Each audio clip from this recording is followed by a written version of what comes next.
اس کتاب کا تعارف ہمارے سامنے کرائیں گے خالد صاحب، اور کتاب کا تعارف مختصر 2-3 منٹ میں ہوگا، اس کے بعد پھر رسم اجرا ہوگی انشاءاللہ۔ تو ان کے لیے ایک شعر پڑھتا ہوں خالد صاحب کے لیے۔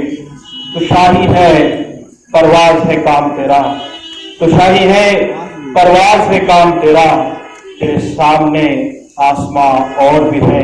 خالد صاحب جزاک اللہ۔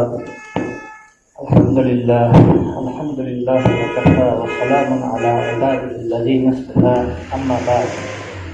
عن عثمان النبی صلی اللہ علیہ وسلم قال خیرکم من تعلم القرآن وعلمه، صدق اللہ وصدق رسول النبی الکریم، وذلک لمن الشاہدین والشاکرین، الحمدللہ رب العالمین۔ محترم و معزز علماء کرام،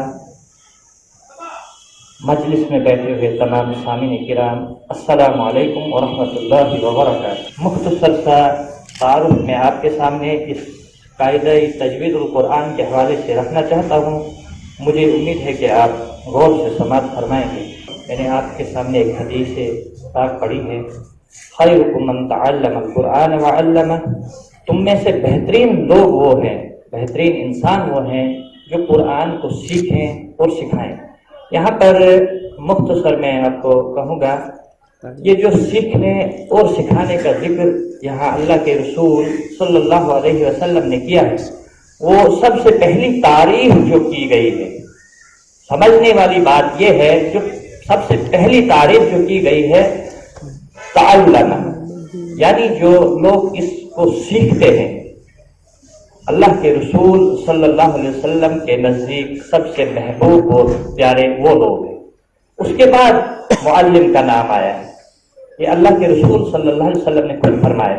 بہرحال اس جہاں تک میرے پڑھانے کا تعلق تھا، جہاں تک میں نے ضرورت محسوس کی اس تجوید القرآن قاعدے کی لکھنے کی، وہ لگ بھگ یہ 5-6 سال پہلے کی بات ہے، جب سے میں اس میدان میں کود پڑا۔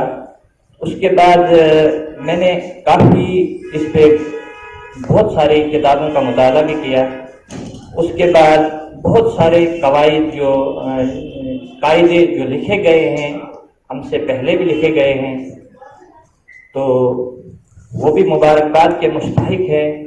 اگر وہ نہ لکھتے شاید ہم بھی نہ سمجھ پاتے۔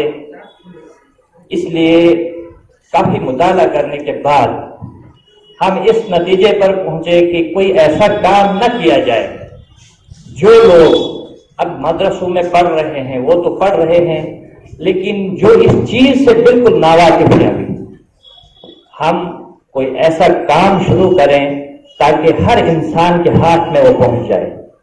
تو اس کے لیے ہم نے ایک سب سے پہلے چینل کا انتخاب کیا، جس کا نام لرن ابھی آپ کے سامنے آیا بھی، لرن قرآن لائیو چینل کے نام سے وہ شروع کیا ہم نے جنوری سے۔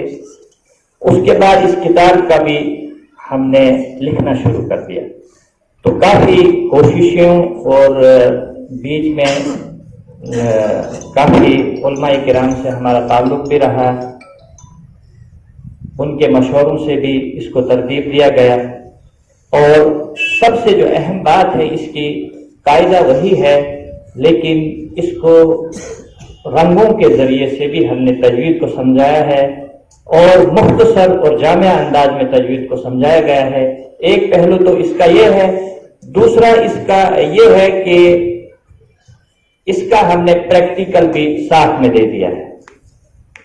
ایک تو کتاب آ گئی، جو بھی آپ چیزیں اس میں سیکھیں گے، پریکٹیکل کی صورت میں آپ سوال و جواب کے انداز میں بھی ہم نے اس میں وہ رکھا ہے، مطلب کون کون سی چیزیں آپ نے پیچھے پڑھی وہ سوالیہ انداز میں ہم نے بیان کی ہیں، اور مختصر اور جامع۔ تیسری یہ چیز، اس میں ہم نے نماز کو بھی ایڈ کیا ہے، تاکہ یہ وائوا کے طور پہ ہم نے رکھا ہے، تاکہ جو بچہ پیچھے یہ تمام قواعد سیکھ لے گا تو اب اس کا امتحان جو ہے نماز اور دعاؤں کے ذریعے ہوگا۔ تو مجھے امید ہے آپ کو یہ قاعدہ لگے گا،